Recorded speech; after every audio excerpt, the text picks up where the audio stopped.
Semangat pagi. Video ini adalah bagian kedua dari 5 rangkaian video tentang Introduction to Ethical Hacking and Penetration Testing.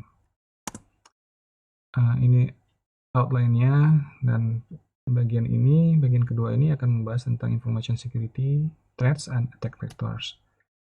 Nah, ini adalah motives, goals, dan objectives. Jadi serangan atau attack itu merupakan kombinasi dari adanya motif, method, dan adanya vulnerability. Maka bisa terjadi serangan. Nah, terkait dengan motifs atau latar belakang dari serangan itu ada beberapa hal, ada banyak mungkin.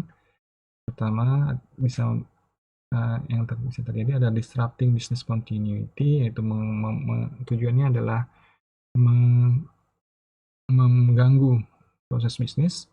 Kemudian motif berikutnya adalah pencurian informasi, bisa juga memanipulasi data, menyebabkan ketakutan, tujuan politik, kemudian tujuan militer, kemudian merusak reputasi, dan juga ada juga motivasinya adalah membalas dendam. Nah, kemudian ini adalah attack vectors. Yang pertama kita lihat adalah cloud computing threats, bahwa seperti kita ketahui bersama, cloud computing itu sistemnya adalah sharing. Jadi provider menyediakan resource, nah resource tersebut bisa digunakan bersama-sama oleh berbagai klien atau tenants. Nah, karena dia bersama-sama, maka aplikasi yang berjalan bersama-sama di sistem cloud computing tersebut, jika terjadi ada flaw pada satu aplikasi, maka mungkin akan bisa mengakibatkan serangan atau bahaya ke aplikasi-aplikasi dari customer lainnya. Kemudian Advanced Persistent Threats atau APT itu adalah jenis serangan atau metode serangan yang persisten dan membutuhkan dana yang besar, dan biasanya dilakukan oleh organisasi untuk menyerang kompetitornya atau negara menyerang kompetitornya. Nah, itu advance. Jadi persisten dari mulai yang kecil sampai ke berhasil memperoleh mencuri data. Dari mulai ngirim email, memantau, dan lain-lainnya. Itu dan dilakukan secara konsisten dan waktu yang lama. Kemudian attack vectors berikutnya ada virus dan worms. Ini serangan yang sering terjadi dan umum terjadi dan bisa menyebar dalam waktu hitungan detik. Kemudian jenis serangan berikutnya adalah ransomware. Nah, ransomware ini kalau pernah dengar beberapa waktu yang lalu ada serangan virus WannaCry. Nah, WannaCry ini dia melakukan enkripsi terhadap data file-files yang ada di hard disk. Jadi jika sebuah komputer terkena serangan WannaCry, maka dia akan mengenkripsi file-file yang ada dalam hard disk tersebut. Kemudian si pemilik dari komputer tersebut tidak bisa membukanya karena sudah terenkripsi, dan si penyerang akan meminta bayaran kepada korbannya supaya mengirimkan dana dalam bentuk Bitcoin. Nanti setelah dana Bitcoin-nya terkirim, maka si penyerang bisa membuka kembali enkripsinya sehingga si victim bisa mengambil kembali, mengakses kembali data-data yang atau file yang merupakan milik dari victim tersebut. Jadi ini disebut dengan ransomware. Kemudian jenis serangan berikutnya ada mobile threats. Jadi serangan terhadap yang terjadi di device mobile. Kemudian botnet. Botnet ini adalah jaringan dari bot atau robot-robot atau aplikasi yang berjalan di banyak komputer atau host. Ini bersama-sama melakukan serangan terhadap sebuah target. Contohnya ketika akan melakukan distributed DOS, ya, denial of services. Nah, itu contohnya adalah serangan Smurf gitu ya, yang ping semua dari berbagai tempat ke satu target sehingga tujuannya denial of service. Oke, serangan berikutnya adalah insider attack. Insider attack ini memanfaatkan orang dalam. Jadi ada orang dalam yang authorized untuk melakukan sesuatu agar dapat diserang. Dia contohnya mungkin buka pintunya atau tidak mengunci sehingga maling bisa masuk kan gitu. Kemudian attack method berikutnya phishing. Phishing ini adalah memancing seseorang untuk mengakses situs yang berbahaya atau mengakses atau memberikan data penting ke pihak penyerang. Contohnya sering terjadi adalah phishing menggunakan email. Seseorang atau penyerang mengirim email ke korbannya, victim, menyamar sebagai bank tertentu, contohnya bank BNI.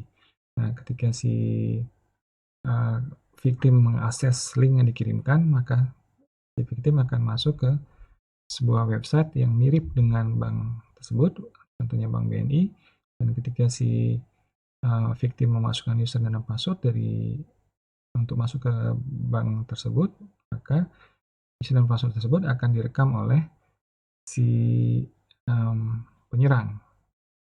Nah, sehingga dia mendapatkan user dan password untuk masuk ke website bank tersebut. Oke, kemudian web application threats adalah dia terhadap web aplikasi. Contohnya adalah untuk mencuri kredensial, untuk melakukan phishing, setup phishing site, atau berkaitan dengan phishing tadi. Kemudian mendapatkan informasi private untuk juga untuk mengancam performance dari website atau membahayakan security. Kemudian IoT threats ini terhadap Internet of Things devices. Jadi kalau ada flaws di IoT device-nya maka dapat diakses oleh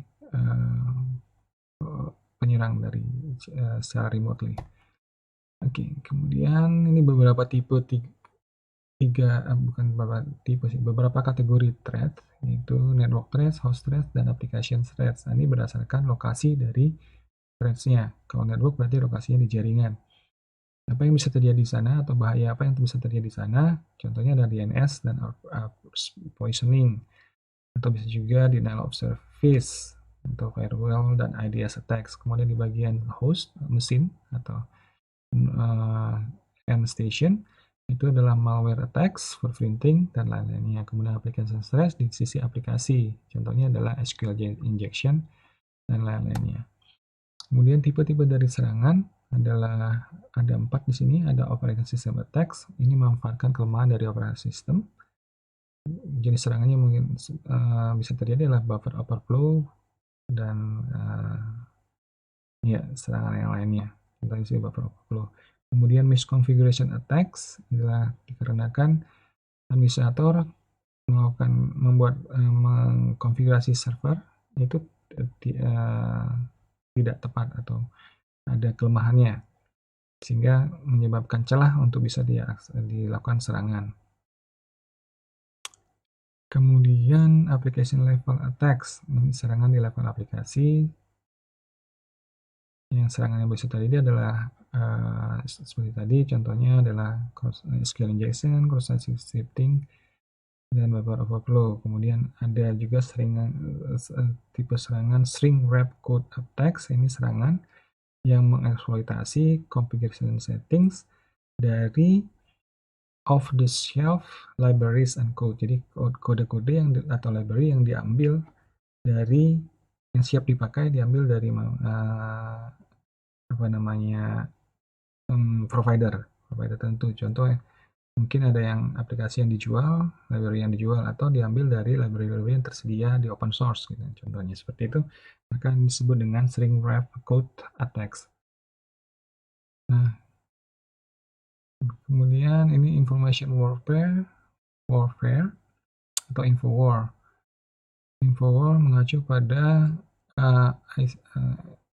penggunaan ICT untuk meningkatkan daya kompetisi terhadap kompetitor tentunya.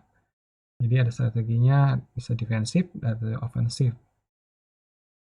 defensif, strategi dan action untuk melindungi against attack on city assets. Jadi lebih defensif itu berarti lebih berpikir bagaimana supaya bisa bertahan terhadap serangan dari kompetitornya. Kemudian ofensif melibatkan serangan terhadap city assets yang dimiliki opponent. Nah, ini ada gambarnya di sini. Ya, tentu media komunikasi adalah internet. Itu ada info security yang terpublikasi ke internet. Nah, kemudian dari ada antar perusahaan ini, ada yang defensive warfare, itu bisa melakukan prevention, deterrence, alerts, detection, emergency preparedness, response, dan lain-lainnya. Kemudian di offensive warfare bisa melakukan serangan, web application attack, web server attack, malware attacks, bahkan bisa man in the middle attacks, kemudian sistem hacking. Ya, sekian untuk bagian kedua dari 5 rangkaian video. Sampai ketemu di bagian ketiga.